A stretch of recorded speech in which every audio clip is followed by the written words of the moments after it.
Hi, this is Dean Armando with Garment Printer Inc. I want to show you a new product that we're carrying that's going to complement our 500 milliliter Brother GT541 and 782 refill bags.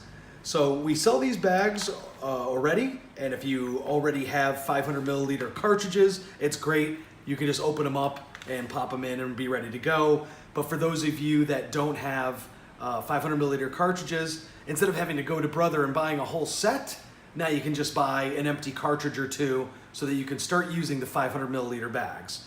This video is also going to show you how to put that bag inside the cartridge. So these are the new empty cartridges that we carry.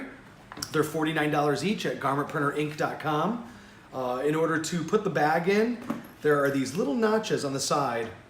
You just need a very small screwdriver and it should pop right open.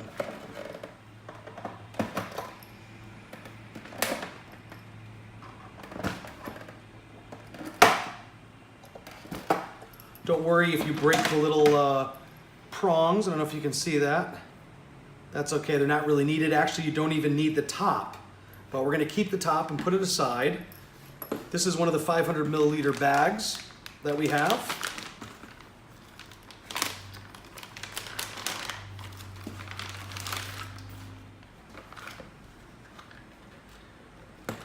Fit the nozzle right inside. You can use one of the plastic pieces that help with the registering of the level of ink.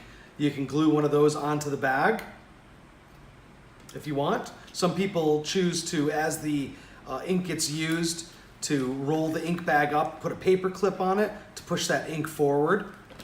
Either way, like I said, you don't need the top, but if you want to put it back on, it just snaps right on and it's ready to go.